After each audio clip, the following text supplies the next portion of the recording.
Hello केम छो मजा में छो घरे छो सेफ छो ओके चलो तो केमिस्ट्री में आज आप शुरुआत करीशू हवे आज थी अपना चैप्टर नंबर 3 नी ओके आवर्त कोष्टक में तत्वों वर्गीकरण अने गुणधर्मों में आवर्तता आ चैप्टर कम्प्लीटली आपने आवर्त कोष्टक विशेनी समझूती आपसे।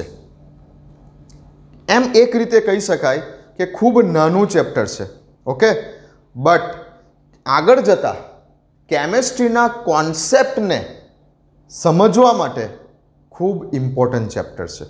चैप्टर नानू है पण आ चैप्टर ज्यां सुधी केमिस्ट्री भणशो ज्यां सुधी तमे केमिस्ट्री भणशो रसायण विज्ञान तमे ज्यां सुधी भणशो एवुं नहीं कि 11-12 में भविष्य में आगळ जता पण तमे ज्यां सुधी केमिस्ट्री भणशो त्यां सुधी तमने आ चैप्टर में आवेली बाबतो उपयोग में आवशे। तो कॉन्सेप्चुअल मेथड पर आपणुं आ चैप्टर नानुं पण खूब इम्पोर्टंट चैप्टर है। आजे मात्र ने मात्र चैप्टरनुं इंट्रोडक्शन, आजे कोई थियरी नहीं, आजे मात्र ने मात्र चैप्टरनुं इंट्रोडक्शन आपवा जईश कि आपणे आ चैप्टर में कई कई बाबतों अभ्यास करवानो छे। ओके नानू चैप्टर है, मजानु चैप्टर है अने केमिस्ट्रीना घणा बधा कॉन्सेप्ट ने तमारा क्लियर करी नाखे एवुं आ एक मजानु चैप्टर है। तो शुरुआत करीए छे चैप्टर नंबर 3 लेक्चर नंबर 1 आवर्त कोष्टक में तत्वों वर्गीकरण अने गुणधर्मों में आवर्तता। तो चैप्टर की शुरुआत क्यांथी थाय छे? तो चैप्टर की शुरुआत एक्चुअली थाय छे आवर्त कोष्टकना विकास थी कि कई रीते आवर्त कोष्टक पीरियोडिक टेबल जेने इंग्लिश में कहवाय ए पीरियोडिक टेबल कई रीते रचायु, कई रीते एक्चुअली आवर्त कोष्टकनी शुरुआत थई, आवर्त कोष्टक डेवलप कई रीते थयुं। डायरेक्ट सीधुं तो कई आवर्त कोष्टक नहोतुं आवी गयुं, एना पाछळ पण कया कया वैज्ञानिकोए शुं फाळो आपेलो छे। तो चैप्टर की शुरुआत कईक आवर्त कोष्टकना विकास थी थाय छे कि आवर्त कोष्टकनो उद्भव धीमे धीमे समय जता तेनो विकास केवी रीते थयो, शुं थयो ते बधी बाबत थाय छे। बुक में जोता हो तो बुक में पेज नंबर 70 थी आ चैप्टर की शुरुआत थाय छे अने एम कहे छे कि भाई ज्यारे ईस्वीसन जो आपणे भूतकाळ में जईए 200 वर्ष पहला आज थी 200-250 वर्ष पहला जईए तो लगभग 1800 सदी सुधी में 1800 सदी आसपास लगभग जे रसायण विज्ञान में जाणीता तत्वों हता 1800 साल सुधी में ए लगभग 31 ज तत्वों जाणीता हता। आजे तमे जे पीरियोडिक टेबल लगभग 9मा के 10मा धोरण सुधी में तमने जो कदाच पीरियोडिक टेबल तमे जोयुं होय तो घणा बधा तत्वों तमे जोई शको छो, घणा बधा तत्वों तमे जोई शको छो। ठीक है ओके तो लगभग ईस्वीसन 1800 सुधी में 31 तत्वों जाणीता हता, 31 तत्वों। ठीक त्यार पछी एवुं थयुं कि लगभग ईस्वीसन समय आगळ चाल्यो अने 1865 साल सुधी में 1865 लगभग 60-70 वर्ष पछी जाणीता तत्वों की संख्या तत्व एटले जेटला पण तमे पीरियोडिक टेबल में कोई वखत जोया होय हाइड्रोजन के पछी लिथियम के पछी सोडियम के क्लोरीन के गमे ते मैग्नेशियम के आ बधा तत्वों तो ते वखतना जमाना में आजथी लगभग 200-250 वर्ष पहला जाणीता तत्वों की संख्या लगभग 31 ज हती आखा विज्ञान जगत में। त्यार पछी 60-70 वर्षों बाद जाणीता तत्वों की संख्या लगभग बमणी थई गई, एटले कहूं तो लगभग 33 जेटली थई गई। 33 तत्वों जाणीता थया, सॉरी बमणी थई गई, लगभग 31 × 32 ने 63 ओके लगभग नियर अबाउट 63 ज छे ने हाँ 63 जेटला तत्वों जाणीता थई गया। बुक में कंईक लास्ट पेरेग्राफ में आवुं आपेलुं छे कि 1800 सुधी में तो 31 तत्वों जाणीता हता पण ईस्वीसन 1865 में 63 जेटला तत्वों लगभग एना करता डबल तत्वों जाणीता थई गया अने बुक में एम लखे छे कि आजनी तारीख में जाणीता तत्वों की संख्या लगभग 114 जेटली थई गई है। એવું બુકમાં લખે છે. ઓકે, બટ હું તમને કહું કે જ્યારે આ બુક છપાઈ હશે ને, જ્યારે આ બુક છપાઈ હશે ને, તમારા હાથમાં જે બુક છે આ બુક જ્યારે છપાઈ હશે ને, તેના નજીકના સમયગાળામાં જાણીતા તત્વોની સંખ્યા 114 હતી. સમજી લેજો. આજે તો 114ની પણ આગળ 117, 118, 119 સુધી પહોંચી ગયા છે. સાયન્સમાં આજે લગભગ 117ની ઉપર ચાલ્યા ગયા છે જાણીતા તત્વોની સંખ્યા. પણ આપણે આવું જ લખવાનું છે. આપણા માટે જે બુક છે તે જ આપણી ભગવદ્ ગીતા છે કે કુરાન છે કે જે સમજો તે, બાઇબલ છે જે સમજો તે. બુકમાં એમ લખેલું છે કે આજે 114 છે તો માની લો ભાઈ કે આજે 114 સુધીના તત્વો શોધાઈ ગયેલા છે. ઓકે, તો આ એક વાત એવી છે કે જેમ સમય જાય છે, જેમ સમય જાય છે, બની શકે કે આવનારા બીજા 10 વર્ષોમાં જાણીતા તત્વોની સંખ્યા 200ને ક્રોસ કરી નાખે, 200ને પણ ક્રોસ કરી નાખે, બની શકે. ઓકે, તો કહેવાનો અર્થ એ છે કે જેમ સમય જાય છે, જેમ ટેકનોલોજી આગળ વધે છે, તેમ તેમ નવા ને નવા સંશોધનો થતા જાય છે અને કંઈક નવા ને નવા તત્વો શોધાતા જાય છે. ઓકે, પણ હવે જે આ બધા તત્વો શોધાય એને રાખવા કઈ રીતે? કંઈ ગમે તેમ ગોઠવી દેવાના? જે કંઈ પણ તત્વો શોધાતા જાય તેને ગમે તેમ એને ગોઠવતા જવાના? ના, એની કંઈક ચોક્કસ ગોઠવણી હોવી જરૂરી હતી. સાયન્ટિસ્ટોને એમ લાગેલું કે આ બધા તત્વોને કંઈક ચોક્કસ રીતે ગોઠવણીના સ્વરૂપે આપણે આ બધાને એરેન્જ કરીએ, વ્યવસ્થિત ગોઠવીએ આ તત્વોને. તો પછી ધીમે ધીમે ઉદ્ભવ થવા લાગ્યો આવર્ત કોષ્ટકનો. હવે આ આવર્ત કોષ્ટકના ઉદ્ભવમાં આપણે ઘણો મોટો છે એનો ઇતિહાસ પણ આપણે આવર્ત કોષ્ટકના ઇતિહાસમાં શું શીખવાનું છે, એકચ્યુઅલ સિલેબસમાં છે તે પ્રમાણે આપણે શું શીખવાનું છે, તો આપણે સ્ટાર્ટ કરીશું કે આવર્ત કોષ્ટકના ઇતિહાસમાં કયા કયા વૈજ્ઞાનિકોએ ફાળો આપ્યો. તો સ્ટાર્ટ કરીશું આપણે ડોબ્રેનરથી. આ બધા વૈજ્ઞાનિકોના નામ લખું છું, કયા કયા વૈજ્ઞાનિકોએ ફાળો આપ્યો. ડોબ્રેનર, જ્હોન ડોબ્રેનર આખું નામ. ત્યાર પછી AEBD, ઓકે, સાઉથ આફ્રિકાના પ્લેયરનું નામ નથી લખી રહેલો હું, વૈજ્ઞાનિકના નામ લખું છું. AEBD કાનકોર્ટોઇસ. AEBD વિલિયમ્સ નહીં, સાઉથ આફ્રિકાનો પ્લેયર નથી આ. AEBD કાનકોર્ટોઇસ સાયન્ટિસ્ટના નામ લખું છું, બસ ખાલી નામ જુઓ અત્યારે. ત્યાર પછી ન્યુલેન્ડ, ત્યાર પછી ડિમિત્રી મેન્ડેલિફ એન્ડ લોથર મેયર, અને ત્યાર પછી હેનરી મોસેલ. આ દરેકે દરેક સાયન્ટિસ્ટનો ફાળો શેના માટે? આ દરેકે દરેક વૈજ્ઞાનિકનો ફાળો શેના માટે? તો કે આવર્ત કોષ્ટકને, જે આજે આપણે આવર્ત કોષ્ટક જાણીએ છીએ, એ આવર્ત કોષ્ટકની રચનામાં આ દરેકે દરેક સાયન્ટિસ્ટોનો શું ફાળો હતો એ આપણું ચેપ્ટર ત્યાંથી સ્ટાર્ટ થાય છે. આપણું આ ચેપ્ટર કયા ટોપિકથી સ્ટાર્ટ થાય છે કે આજે જે આપણે આવર્ત કોષ્ટક જાણીએ છીએ, જે આવર્ત કોષ્ટક તમે જોયું છે, જે આવર્ત કોષ્ટક મેં જોયું છે, તો એ આવર્ત કોષ્ટકની રચના કરવા માટે, એ આવર્ત કોષ્ટકનો ઉદ્ભવ કઈ રીતે થયો, જે બદલ આ બધા વૈજ્ઞાનિકોએ શું ફાળો આપ્યો, તેના વિશે આપણા ચેપ્ટરની શરૂઆત થાય છે. આપણા ચેપ્ટરની શરૂઆતનો ફર્સ્ટ ટોપિક આ છે કે આવર્ત કોષ્ટકનો વિકાસ. આવર્ત કોષ્ટકનો વિકાસ કઈ રીતે થયો, તેની પાછળનો ઇતિહાસ શું હતો. તો આ બધાનો ફાળો જોવાનો છો અને બધા જ જાણતા હશે ભાઈ કે આવર્ત કોષ્ટકનો જે કંઈ પણ ફાઇનલી આવર્ત કોષ્ટકને વિકસાવવા માટેનો જે શ્રેય જાય છે એ કયા સાયન્ટિસ્ટને જાય છે? મેન્ડેલિફ નામના વૈજ્ઞાનિકને જાય છે. એટલે જ આપણે બોલીએ છીએ મેન્ડેલિફનું આવર્ત કોષ્ટક. ઓકે, ફાળો ઘણા બધા વૈજ્ઞાનિકોનો હતો, પણ ફાઇનલી આપણે એક જ નામ નાનપણથી ઓળખતા આવેલા છે, લગભગ નાના ધોરણોમાં 8મા 9મા 10મામાં, કે ભાઈ મેન્ડેલિફનું આવર્ત કોષ્ટક. ઓકે, હજુ પણ બધા એવું જ બોલે છે કે મેન્ડેલિફનું આવર્ત કોષ્ટક, પણ ઘણા બધા વૈજ્ઞાનિકોએ તેની પાછળ પોતાનું થોડું યોગદાન આપેલું છે. તો ચેપ્ટરની શરૂઆત આપણી અહીંયાથી થશે.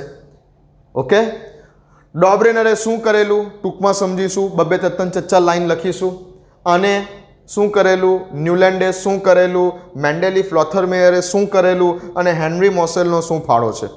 તો આ આપણા ચેપ્ટરની શરૂઆત થશે નેક્સ્ટ લેક્ચરથી. આજે માત્ર ઇન્ટ્રોડક્શન. તો ચેપ્ટરમાં પહેલાં આપણે આના વિશે વાત કરીશું. ઓકે, ક્લિયર છે? આટલું પતશે. આ પતાવતા આપણને એક જ લેક્ચર થશે. આટલું પતાવતા લગભગ આપણને એક જ લેક્ચર થશે. આપણે આના વિશે બહુ ડિટેલમાં નહીં જઈએ, જેટલું બુકમાં છે એ જ પ્રમાણે ચાલીશું અને આટલું આપણે શોર્ટમાં પતાવીશું. આપણું એક લેક્ચર આમાં જ હશે. હું તમને આખું ઇન્ટ્રોડક્શન આપી દઉં છું. ઓકે, ચાલો. ત્યાર પછી આપણે આગળ વધીશું.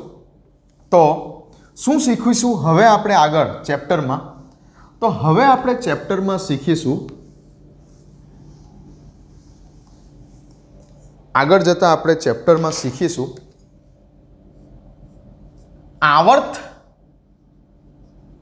અને સમૂહ. હવે આ પણ જાણો છો તમે કે આવર્ત કોષ્ટકમાં જે તત્વો આડી લાઈનમાં છે, આડી લાઈનમાં લખેલા જે તત્વો છે, આડી લાઈનના તત્વો, તેને શેના તત્વો કહેવાય છે? આવર્તના તત્વો. આડી લાઈનમાં જે તત્વો છે તેને આવર્તના તત્વો કહેવાય છે. આવું જાણતા હશો. અને જે ઊભી લાઈનમાં લખેલા તત્વો આવશે, ઊભી લાઈનમાં લખેલા તત્વો, જેને સમૂહના તત્વો કહેવાશે. આવર્ત એટલે આડી લાઈન, સમૂહ એટલે ઊભી લાઈન. આવું યાદ રાખજો. આવર્ત એટલે આડી લાઈન, સમૂહ એટલે ઊભી લાઈન. ક્લિયર? તો આવર્ત અને સમૂહના તત્વોની ઇલેક્ટ્રોન રચનાની આપણે વાત કરીશું. જે મેં તમને અત્યારે શીખવાડી. આપણે લાસ્ટ જે ચેપ્ટર આપણું ચાલ્યું પરમાણ્વીય બંધારણ, એમાં મેં તમને જે આઉફબાઉનો નિયમ, પાઉલીનો નિયમ, હુન્ડનો નિયમ, આ 3 નિયમો પૈકી જે મેં તમને ઇલેક્ટ્રોન રચના લગતા શીખવાડી, અને તમે પણ મને ઘણી બધી ઇલેક્ટ્રોન રચના તત્વોની લગભગ 1 થી 30 તત્વોની ઇલેક્ટ્રોન રચના લગતા તમને આવડે છે અને તમે મને હોમવર્કમાં મોકલાવેલી પણ છે. ઓકે, બરાબર છે. તો આવર્તના તત્વોની ઇલેક્ટ્રોન રચનામાં શું ખાસિયત છે અને જે ઊભી લાઈન એટલે કે સમૂહના તત્વોની ઇલેક્ટ્રોન રચનામાં શું ખાસિયત છે તેની થોડી ઘણી વાત કરીશું. આવર્તમાં આવેલા તત્વો અને સમૂહમાં આવેલા તત્વોની ઇલેક્ટ્રોન રચના વિશે આપણે વાત કરવાની છે ચેપ્ટરમાં. ત્યાર પછી આ ઇલેક્ટ્રોન રચનાને આધારે, આ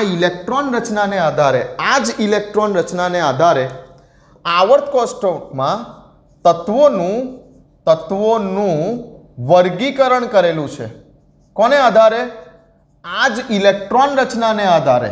જે આપણે આ ઇલેક્ટ્રોન રચના શીખીશું આવર્ત અને સમૂહના તત્વોની, તેના ઉપરથી જ આવર્ત કોષ્ટકમાં તત્વોને 4 ભાગોમાં વહેંચેલા છે. આવર્ત કોષ્ટકમાં તત્વોને 4 વિભાગોમાં વહેંચી કાઢેલા છે. કયા કયા વિભાગોમાં? તો કે એસ વિભાગ, પી વિભાગ, ડી વિભાગ અને એફ વિભાગ. આવર્ત કોષ્ટકમાં ઇલેક્ટ્રોન રચનાને જ આધારે તત્વોનું વર્ગીકરણ 4 અલગ અલગ વિભાગોમાં કરેલું છે. 4 અલગ અલગ વિભાગોમાં કરેલું છે.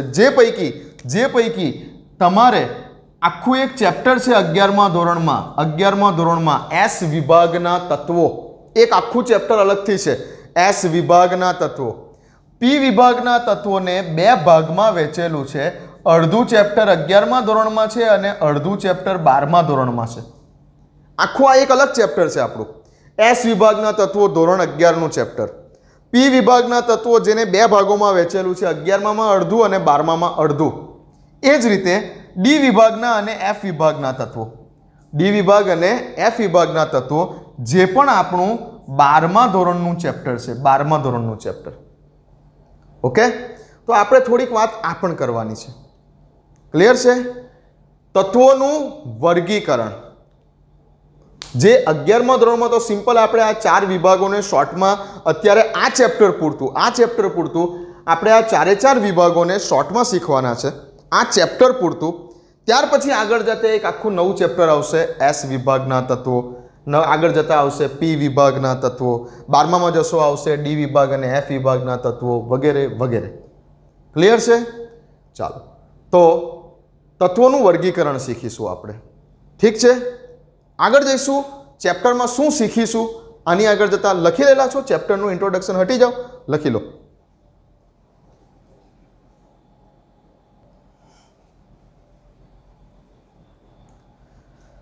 ચાલો, ઓકે. ત્યાર પછી આગળ જતા ચેપ્ટરમાં શું શીખીશું? તો આગળ જતા હવે ફાઇનલી ચેપ્ટરમાં જે તત્વોના ગુણધર્મો છે, અલગ અલગ વિભાગના, અલગ અલગ આવર્તના કે અલગ અલગ સમૂહના, જેમાં બોલો તેના. આવર્તના એટલે કે આડી લાઈનના તત્વો, સમૂહ એટલે કે ઊભી લાઈનના તત્વો, બરાબર. તો જે આવર્તના અને સમૂહના તત્વો છે તેમાં રહેલા ગુણધર્મોનું આવર્તનીય વલણ શીખવાનું છે. ઇન શોર્ટ, આપણે મહત્વના, ખૂબ જ મહત્વના જે ગુણધર્મો છે, આવર્તના તત્વો બોલો કે સમૂહના તત્વો બોલો, તેના અગત્યના ગુણધર્મો શીખવાના છે. કયા કયા? તો કે ભાઈ પહેલા આપણે શીખવાનું છે રેડિયસ, પરમાણ્વીય ત્રિજ્યા વિશે. પરમાણ્વીય ત્રિજ્યા. પછી શીખવાનું છે આયનીય ત્રિજ્યા. આયનીય ત્રિજ્યા. પછી શીખવાનું છે આયનીકરણ એન્થાલ્પી. એન્થાલ્પી ડેલ્ટા એચ, જેનો સિમ્બોલ આપણે બોલીશું. પછી આપણે શીખવાનું છે ઇલેક્ટ્રોન પ્રાપ્તિ એન્થાલ્પી.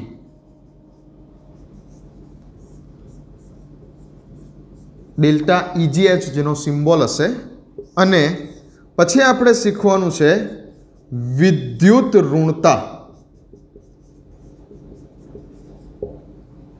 મહત્વના આ 5 ગુણધર્મો વિશે આપણે જાણકારી મેળવવાની છે. મહત્વની આ 5 થિયરી છે. મેં જે કીધું કે જ્યાં સુધી તમે કેમેસ્ટ્રી, ભવિષ્યમાં પણ જ્યાં સુધી તમે રસાયણ વિજ્ઞાનને ભણશો, રસાયણ વિજ્ઞાનનો અભ્યાસ કરશો, ત્યાં સુધી તમને કામ લાગશે આ 5 શબ્દો. આ 5 શબ્દો, આના વિશે ડિટેલમાં માહિતી લેવાની છે. અને આ જ વસ્તુ આ ચેપ્ટરનો મુખ્ય આધાર છે. આ ચેપ્ટરનો મુખ્ય આધાર આ જ છે. ઓકે. અને બિલકુલ લાસ્ટમાં જ્યારે ચેપ્ટર પૂરું થશે ત્યારે લાસ્ટમાં આપણે 2 શબ્દોને સમજીશું. સંયોજકતા શું છે અને ઓક્સિડેશન આંક શું છે. આ 2 શબ્દો ને આપણે ચેપ્ટરની લાસ્ટમાં શીખીશું. સંયોજકતા એટલે શું અને ઓક્સિડેશન આંક એટલે શું. એટલે આપણું ચેપ્ટર ફાઇનલી પૂરું થશે. આ ચેપ્ટરનું મુખ્ય ઇમ્પોર્ટન્ટ પાર્ટ આ છે. આટલી વસ્તુ: પરમાણ્વીય ત્રિજ્યા, આયનીય ત્રિજ્યા, આયનીકરણ એન્થાલ્પી, ઇલેક્ટ્રોન પ્રાપ્તિ એન્થાલ્પી, વિદ્યુત ઋણતા. આ અલગ અલગ 5 થિયરીઓ છે એવું માની લો તમે. અને ચેપ્ટરની લાસ્ટમાં આપણે આ 2 શબ્દો વિશે સમજીશું કે શું છે આ સંયોજકતા એટલે શું અને ઓક્સિડેશન આંક એટલે શું. નાવ અવર ચેપ્ટર ઇઝ ઓવર. આટલું પતશે એટલે આપણું ચેપ્ટર પૂરું થશે. તો ખ્યાલ આવી ગયો હશે બધાને આજે ઇન્ટ્રોડક્શનમાં કે આપણે આ ચેપ્ટરમાં કઈ કઈ બાબતોનો અભ્યાસ કરવાનો છે. શરૂઆત કરીશું આપણે કે ભાઈ આવર્ત કોષ્ટક કેવી રીતે ડેવલપ થયું, આવર્ત કોષ્ટકના ડેવલપમેન્ટ પાછળ કયા કયા સાયન્ટિસ્ટોનો ફાળો હતો અને તેમનો શું ફાળો હતો. તો પહેલો પોઈન્ટ આપણો આ રહેશે. સેકન્ડ પોઈન્ટની અંદર આપણે જે મેં તમને કીધું તે પ્રમાણે ઇલેક્ટ્રોન રચના વિશેની વાત કરીશું કે ભાઈ આવર્તના તત્વો એટલે કે આડી લાઇનના તત્વોની ઇલેક્ટ્રોન રચનામાં શું ખાસિયત છે, અને સમૂહના તત્વો એટલે કે ઊભી લાઇનના તત્વોની ઇલેક્ટ્રોન રચનામાં શું ખાસિયત છે. ઇલેક્ટ્રોન રચના લખતા તો આવડે જ છે, બટ હવે એમાં કંઈક ચોક્કસ પેટર્ન છે. એમાં એક ચોક્કસ પેટર્ન તમે જોશો, સમૂહના તત્વો હશે કે આવર્તના તત્વો હશે. ઓકે. ત્યાર પછી આ જ ઇલેક્ટ્રોન રચનાને આધારે આપણે તત્વોને આવર્ત કોષ્ટકમાં 4 ભાગોમાં વહેંચી કાઢીશું. S વિભાગ, P વિભાગ, D વિભાગ, F વિભાગ. આવા 4 વિભાગોમાં આપણે તત્વોને વહેંચીશું, એમની વહેંચણી કરીશું. જે શોર્ટમાં, જે બુકમાં આપેલું છે એ પ્રમાણે શોર્ટમાં લઈશું. જ્યારે આ ચેપ્ટર પૂરતું વાત કરીશું ત્યારે શોર્ટમાં લઈશું. ઓકે. ત્યાર પછી આપણે મહત્વના આપણે આ 5 ગુણધર્મો વિશે શીખીશું. અને એ ગુણધર્મોમાં શું આવર્તતા છે. આવર્તતા એટલે બદલાવવું. આવર્તતા શબ્દોનો અર્થ થાય બદલાતું રહેવું, બદલાવાનું વલણ. આવર્તતા એટલે બદલાવાનું વલણ. તો કેવી રીતે આ ગુણધર્મો એક આવર્તથી બીજા આવર્તમાં કે એક સમૂહથી બીજા સમૂહમાં બદલાય છે તેની વાત કરવાની છે. ચેપ્ટરમાં મુખ્ય ઇમ્પોર્ટન્ટ વસ્તુ આ જ છે અને આ જ વસ્તુ આપણો સમય લેશે. આ દરેકે દરેક ગુણધર્મ પાછળ હું એક લેક્ચર કાઢીશ, એક લેક્ચર દરેક ગુણધર્મ પાછળ કાઢીશ. બરાબર છે? આમાં જ આપણને વાર લાગશે. અને આ ચેપ્ટરની લાસ્ટમાં છે જે સંયોજકતા અને ઓક્સિડેશન આંક. તો આ પૂરેપૂરા ચેપ્ટરની રૂપરેખા તમને આપી દીધી કે આ ચેપ્ટર આપણે આ મેથડથી આ પ્રમાણે શીખવાનું છે. આજનો લેક્ચર નાનો રહેશે કેમ કે આજે માત્ર ઇન્ટ્રોડક્શન હતું. હવે પછી આપણે ફરી પાછા રેગ્યુલર ટોપિક વાઇઝ શરૂઆત કરીશું. માઇન્ડમાં રાખજો કે આપણે શું શીખવાનું છે. આજનો લેક્ચર તમને એ જ બતાવશે કે આગલા લેક્ચરોમાં આપણે કઈ કઈ વાતોને શીખવાની છે. ઓકે, બની શકે છે અત્યારે કદાચ કે આ થોડોક વરસાદના માહોલમાં થોડોક વાઈફાઈ અને ઇન્ટરનેટનો પ્રોબ્લેમ હોવાને કારણે 1-2 દિવસ વિડીયો રેગ્યુલરલી અપલોડ નથી થઈ શકતા. હું મારી પૂરેપૂરી ટ્રાય કરું છું કે બને તે રીતે રેગ્યુલર જ તમારા સુધી વિડીયો પહોંચતા રહે. પણ બની શકે કે આ વરસાદની સિઝનમાં કંઈ લાઇટનું અને નેટનું ઠેકાણું છે નથી, તો બની શકે કે વિડીયો થોડાક ઇરેગ્યુલર થઈ શકે છે. ઓકે, પણ હું ટ્રાય કરીશું કે તમારા સુધી રેગ્યુલર જ વિડીયો આવી શકે. ઓકે, મળીએ છે. Best of luck. ચેપ્ટર ખૂબ ઇન્ટરેસ્ટિંગ છે અને આપણે આ ચેપ્ટરને મજાથી ભણવાનું છે. મળીએ. ચાલો.